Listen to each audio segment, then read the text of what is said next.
Olá, bem-vindos a mais um episódio do Prevcast, o podcast da Previna. Hoje vamos falar sobre alimentação saudável, os cuidados para mais longevidade e qualidade de vida. Eu sou a Alda de Miranda e hoje estou aqui ao lado do Dr. Luiz Alberto Verri, que é médico, pediatra, fundador da Previna, para juntos nós recebermos a nossa convidada especial de hoje, doutora Priscila Panzarella. Muito bem-vinda, doutora Priscila. Obrigada, agradeço muito o convite de estar aqui hoje. Vamos falar um pouco sobre alimentação e qual a importância de tomar todos os cuidados para ter uma alimentação saudável. Estou muito feliz hoje de estar participando dessa mesa com vocês, junto com a Alda e com a Priscila. É um tema que a gente escuta demais no consultório, no dia a dia. Então é um tema realmente que hoje existe uma discussão na sociedade. Nós vamos trazer informações realmente confiáveis e científicas. Antes da gente começar, eu vou apresentar a doutora Priscila, que para quem ainda não conhece. A doutora Priscila é médica formada pela PUC de Campinas, tem residência em pediatria pela Universidade de São Paulo, é especialista em pediatria pela Sociedade Brasileira de Pediatria, com pós-graduação em nutrologia pela ABRAM. É especialista em nutrologia pela Associação Médica Brasileira e atua também com consultório particular. Doutora, antes da gente começar, vamos explicar para o nosso público qual a diferença entre ser nutricionista e ser nutróloga. As pessoas têm essa dúvida. Sim, é verdade, Alda. A nutricionista, ela não é médica, ela tem uma outra formação, que é a faculdade de nutrição. Eu sou médica, então eu fiz 6 anos de medicina e depois eu me especializei em nutrologia, que é uma especialidade médica como ginecologia, pediatria, cardiologia. Então, na avaliação do paciente, além de analisar a alimentação, os erros alimentares, os cuidados onde a alimentação vai interferir na saúde do paciente, eu também faço um diagnóstico. Então, muitas vezes o paciente ele vem com queixas, pode ser uma diarreia que não se melhora, algum sintoma gastrointestinal, ou às vezes até uma alergia. Então, essas doenças, elas podem estar relacionadas com a alimentação, com algum alimento que não está fazendo bem para esse paciente. E aí, através dessa análise, dos exames laboratoriais, exames complementares, é feito um diagnóstico e sim passado tanto as orientações alimentares como os medicamentos que forem necessários. Então, tem o olhar da medicina todo por trás. Sim. E, doutor Verri, nós vamos conversar com a doutora Priscila hoje e vamos aproveitar que ela está aqui para trazer bastante informação confiável, como o senhor disse, e trazer dicas também. E falar de alimentação nas diferentes fases da vida. Doutor Verri, lá no consultório, na pediatria, as mães já chegam com dúvidas também sobre a nutrição, sobre a alimentação, não é? Essa é uma queixa que a gente tem tido cada vez mais, por causa que existe a consulta, né? Que a mãe vem conhecer o pediatra, normalmente, e ela sempre já questiona sobre a alimentação dela. Então, acho que isso é muito importante. Se você pudesse explicar para a gente como você orientaria uma gestante para que ela tenha uma gestação boa, sem problemas, e com isso também possa passar uma boa saúde para o filho dela. Sim, então, falando em gestante, eu acho que é interessante a gente pensar que esses cuidados, eles devem iniciar até antes da concepção. Então, aquela mulher, né, o casal que deseja engravidar, já pode passar numa consulta com uma nutróloga e fazer uma avaliação. Por exemplo, o sobrepeso, a obesidade é um fator de risco para o bebê, né? Para essa gestante também. Então, uma pessoa que está acima do peso, ela vai ter mais risco de desenvolver diabetes gestacional, a doença hipertensiva da gravidez. Então, se ela já se preparar, né? Chegar num peso adequado, com uma alimentação adequada, rica em nutrientes que são importantes para a formação do bebê, para o desenvolvimento neurológico do bebê. Então, quando ela realmente engravidar, ela já vai estar com o corpo preparado para receber esse feto, né? E para que ele possa se desenvolver da maneira melhor possível. E durante a gestação a gente vê muito ouve queixas sobre a questão de enjoo. Existe alguma dica também alimentar para diminuir isso, para a gestante se sentir melhor? Existe. Na verdade, assim, o principal motivo das náuseas, né, da hiperêmese gravídica, é a questão hormonal. Então, os hormônios influenciam bastante, mas também, às vezes, ocorre uma hipoglicemia reativa na gestante no primeiro trimestre. Então, muitas vezes, aquelas náuseas matinais estão relacionadas a uma hipoglicemia matinal. E o que elas fazem, geralmente? Elas pegam uma bolachinha, aquela bolachinha de água e sal, que é mais seca, um biscoito de polvilho. Esses alimentos, eles são ricos em carboidratos, então eles vão causar um aumento da glicemia, só que posteriormente a queda de novo, né, pela ação da insulina no organismo. Então, às vezes, esse enjoo ele melhora e depois volta de novo. Então, uma sugestão é que essa gestante consuma proteína logo na primeira refeição, para que ela não tenha um pico glicêmico logo cedo e não tenha uma hipoglicemia rebote. Pode ser uma fonte de proteína, uma fonte de fibras, que vai ajudar a controlar um pouquinho essas náuseas. Acho que seria interessante você falar assim, que seria uma fonte de proteína ou de fibras para fica mais claro, né? Sim, claro. Então, pode ser, por exemplo, alguma fonte derivada dos laticínios, né? Um iogurte, uma fatia de queijo, ovos são muito bem-vindos, né? No café da manhã, por exemplo.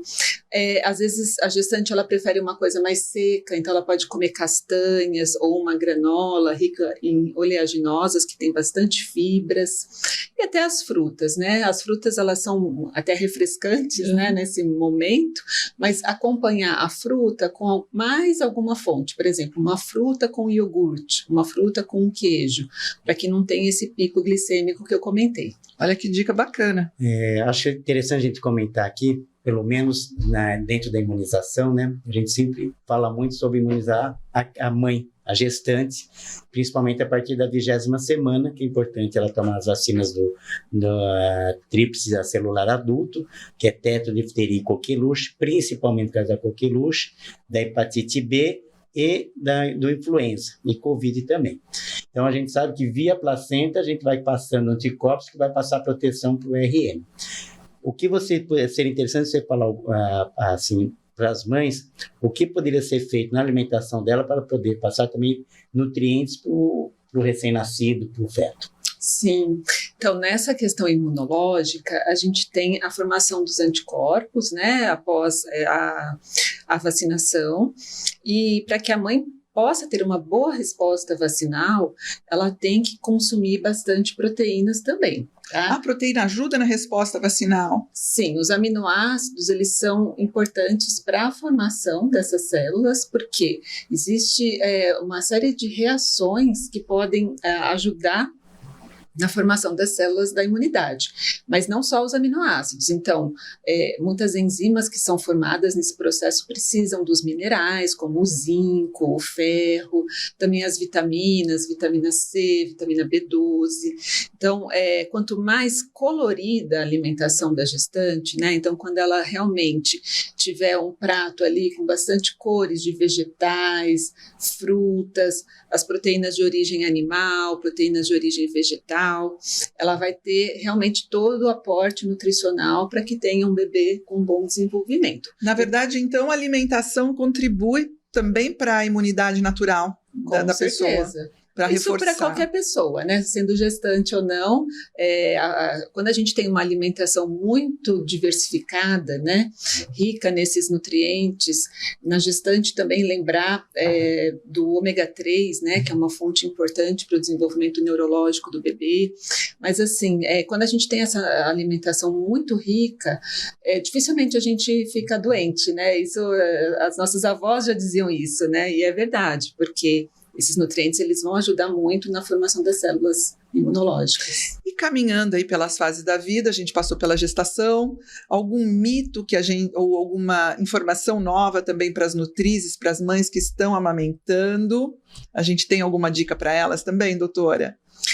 Olha, na amamentação, a gente tem que focar primeiro no bem-estar, né, do binômio mãe e bebê. A hidratação da mãe é muito importante, né? Então, assim, muitas mães perguntam, né, o que eu posso comer, o que eu não posso comer, se eu vou comer algum alimento que vai dar cólica no bebê. né? Vale essa dica de uma alimentação bem diversificada, mas a questão das cólicas, por exemplo, é muito individual. Então, tem mães que contam assim, nossa, eu como de tudo e meu bebê nunca teve cólica. E outras que já tiraram todos os itens da alimentação, estão perdendo peso, né? É comum elas chegarem no consultório quando elas vêm já com uma perda de peso aí nessa fase da amamentação. E então a gente tem que identificar exatamente qual o alimento que está tendo essa reação no bebê. Eu geralmente peço para a mãe fazer um recordatório alimentar, anotar tudo que ela come e anotar a reação do bebê. Porque não tem uma regra igual para todos, né? Não tem um alimento que é o grande causador.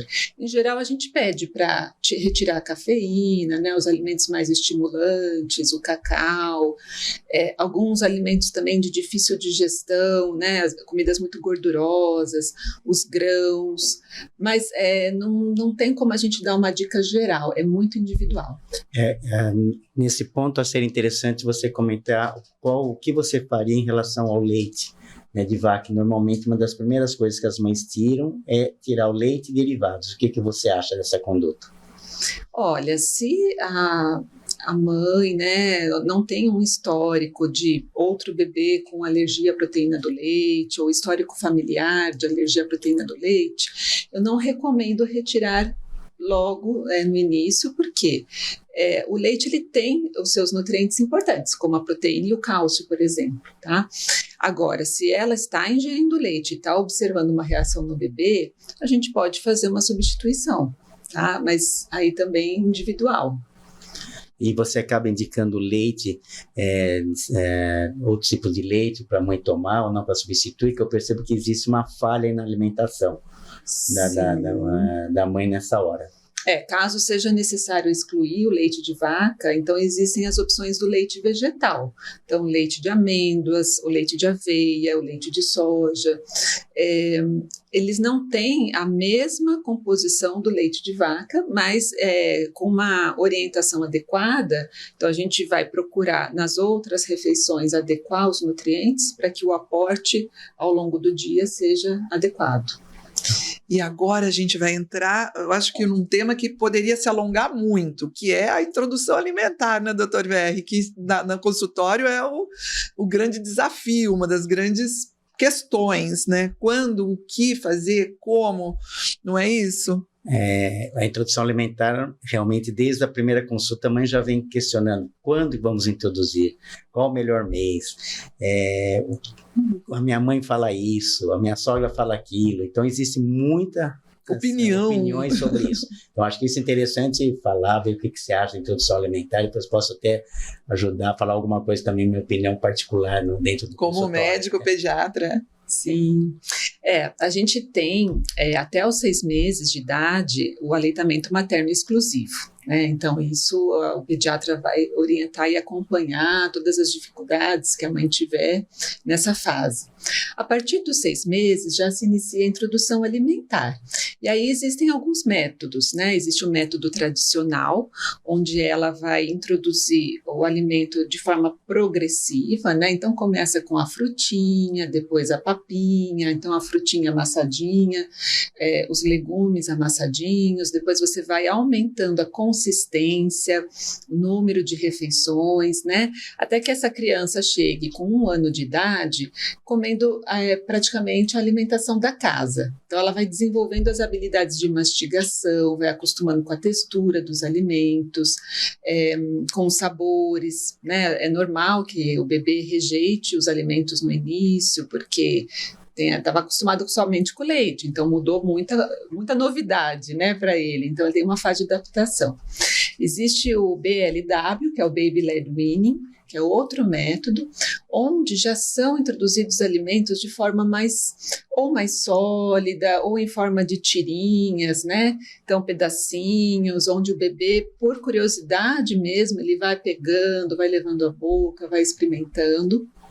é um outro método muito bom, mas precisa de uma supervisão adequada, né, para que o bebê realmente não tenha nenhum risco de engasgo, ou inclusive, né, nesse método o que acontece às vezes é que o bebê acaba comendo de forma tão espontânea que pode faltar algum item. Né? Então, ele comeu, por exemplo, muita cenoura e não comeu a carninha. E aí vai faltar um pouquinho dos nutrientes da carne. Então precisa tem que acompanhar da supervisão. E tem um método onde você mistura as duas formas de alimentar, né? Então, deixando o bebê também ter essa curiosidade de pegar os pedacinhos, levar à boca, mas com uma certa intenção da família, para que realmente não ocorra nenhum déficit nutricional. Na realidade, eu também sou favorável a essa introdução mista, né? Eu percebo quando você deixa só com o BLW, apesar de estar na moda, que todo mundo tem postado isso, eu percebo as mães, a maioria delas querendo introduzir, mas eu percebo quando você deixa assim por livre demanda da criança, normalmente a criança estaciona o peso, ganha menos peso, até perde o peso, porque é uma fase também que a mãe já está diminuindo o leite, ou tanto o leite em forma como através do leite materno. E isso gera mais ansiedade ainda na família. Então, eu particularmente gosto de introduzir o tradicional junto com o BLW, mas o BLW não sendo o principal motivo como que a criança vai comer. E depois, aos poucos, você vai substituindo o BLW, depois a criança de uma certa idade começa a comer com a mão sem problema nenhum, mas daí já tendo uma deglutição melhor, mais desenvolvida, e com isso não tem risco de engasgar. Sim. Como conduzir quando as famílias são vegetarianas? Essa introdução alimentar em famílias vegetarianas. Alguma recomendação especial, alguma coisa assim? Sim, então isso é muito frequente também no consultório, tanto as famílias vegetarianas, né, mas que podem consumir os ovos ou os laticínios, ou nas famílias veganas, que não consomem nenhum item de origem animal. Né? Então, realmente é necessário uma orientação para que não ocorra um déficit nutricional no bebê. Essas famílias, em geral, a fonte de proteína são os grãos, né? Feijão, ervilha, lentilha, grão de bico, soja. Existe uma variedade muito grande de vegetais, isso é muito interessante. Se for uma família vegana e a mãe não estiver amamentando, é importante ter uma fonte de cálcio, né? Então, aí a oferta de um leite vegetal para o bebê. E também, muitas vezes, é necessário uma suplementação. Então, esse bebê ele deve ser avaliado. Dependendo do caso, é necessário solicitar alguns exames laboratoriais para avaliar se tem quais são as deficiências nutricionais mais comuns nos vegetarianos? A deficiência de ferro, de vitamina B12, de zinco. Nos veganos, a deficiência de cálcio. Então, essa avaliação ela é muito importante para que, não podendo receber esse nutriente através da alimentação, a gente faz uma suplementação para o bebê. O que eu acho importante agora nesse tema é que criança realmente, famílias vegetarianas ou veganas, eu acho que precisam de uma orientação, ou da nutróloga ou da nutricionista, porque a criança corre mais risco de não ingerir alguns tipos de vitaminas, realmente. Isso então, acho que é importante saber, né? Se você decide por fazer esse tipo de dieta, vale a pena procurar orientação. Para não comprometer a saúde do bebê ou o desenvolvimento dele, crescimento, ganho de peso. E a criança maior sempre já estimular as refeições em família, né, doutor Verri, também esses momentos da alimentação poder ser compartilhado, ser transformado num momento também de interação. Eu acho que as crianças seguem muito o exemplo dos pais também, o tipo de alimentação que eles observam muito, o tipo de alimentação dos pais. Normalmente sempre uma orientação minha é, dentro do possível, fazer o maior número possível de refeições junto com a família toda. Então, é importante os filhos estarem junto com os pais na hora da refeição, um compartilhando muitas vezes o alimento do outro, sem celulares, né? Sem nada de mídias sociais, contando história, contando fatos do dia. Então, acho que isso é importante. A refeição a gente tem que ser utilizada também como meio de comunicação familiar. Então, acho fundamental. Essa é uma dica super importante que eu espero aí que todo mundo possa seguir. E aí a gente vai para a criança maiorzinha, que está indo para a escola, e os adolescentes, por exemplo. A gente vê aí adolescentes com uma alimentação bastante artificial. Alguma dica também para os pais que estão vendo os filhos adolescentes comendo mal?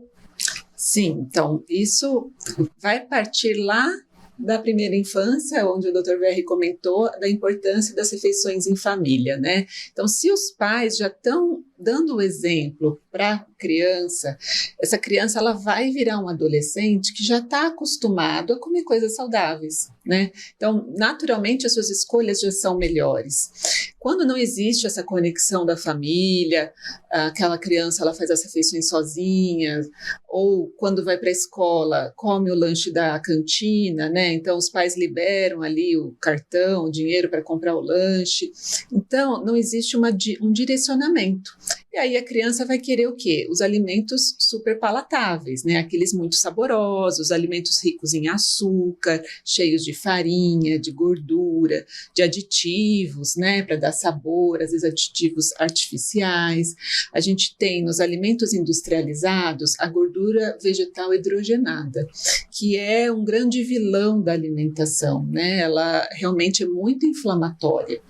Então, junto com excesso de açúcar, de carboidratos refinados, né, aquelas farinhas que não tem nenhum nutriente agregado, e essas gorduras, a gente vai desenvolvendo um processo inflamatório, que ele é silencioso. No início, a gente não percebe, não tem uma manifestação, muitas vezes, mas ele está já agindo no organismo. Então, essa criança ou adolescente que tem uma ingestão de alimentos muito ruins, muito ultraprocessados, na fase adulta, né, às vezes um adulto jovem já começa a ter a pressão arterial alterada, um diabetes, doenças inflamatórias intestinais, doenças autoimunes, todas relacionadas a essa inflamação crônica. Obesidade, né?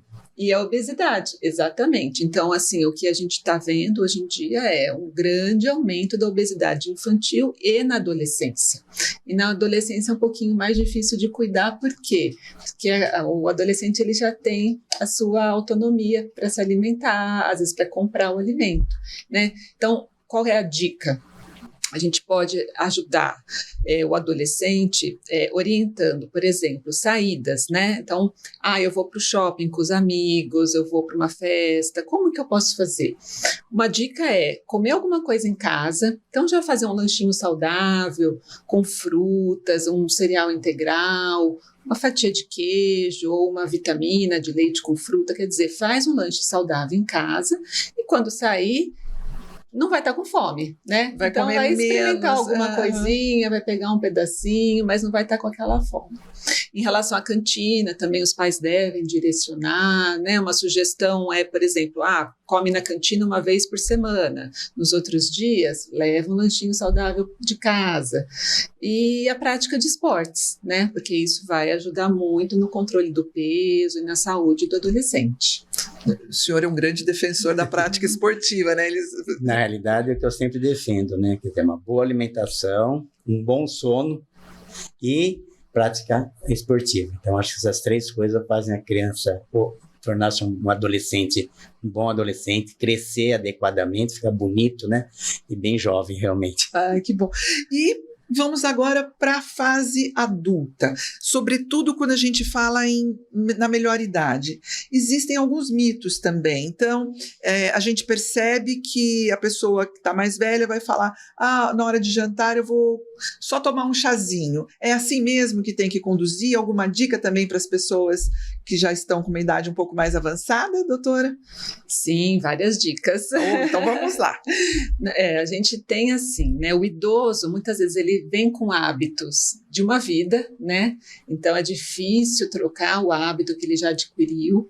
Também a gente tem uma diminuição do paladar, né? Então muitas vezes ele come, mas ele nem tem aquele apetite, não sente muito o sabor dos alimentos. Às vezes pode ter algum problema dentário que dificulta a mastigação e aí vai mais no chazinho, na bolachinha, na sopinha. Então assim, cada caso tem que ser individualizado, né? Avaliado. Mas o que eu posso dizer? uma alimentação adequada, a gente tem que ter todos os grupos alimentares, tanto no almoço como no jantar. Então, uma quantidade adequada de carboidratos, né, seja o arroz, os tubérculos, uma quantidade adequada de proteínas, sejam as proteínas vegetais, os grãos e as proteínas de origem animal, carne, frango, peixe, ovos, e os vegetais, saladas. Mesmo à noite? Sim, a gente pode ter uma diminuição do volume do jantar, porque isso pode trazer uma digestão mais lenta, causar algum desconforto, né, durante o período da noite.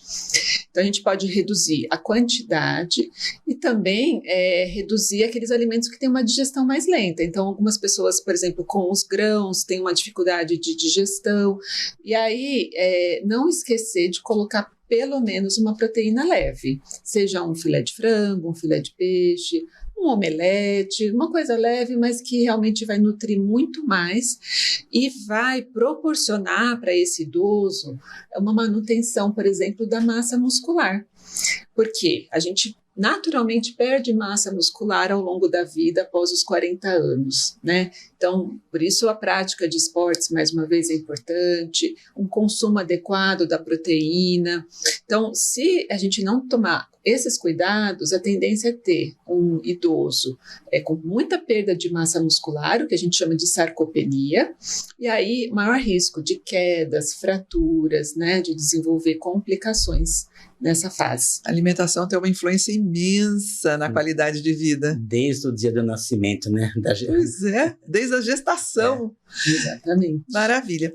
Bom, apesar do assunto aqui a gente ter tópicos que a gente poderia se alongar neles por bastante tempo, a gente precisa encerrar, então eu vou convidar Dr. Verri e doutora Priscila para uma mensagem para os nossos ouvintes, as pessoas que estão acompanhando o Prevcast. Dr. Verri.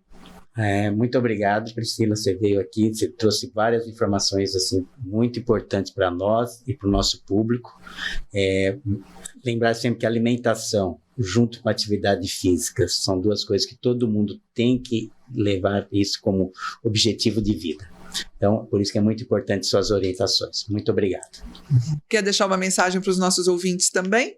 A mensagem eu gostaria que vocês continuassem ouvindo nosso podcast, que sempre são temas interessantes, que a gente sempre procura trazer o que tem de interesse para a população. Que bom. E doutora Priscila, uma mensagem para os nossos ouvintes aqui.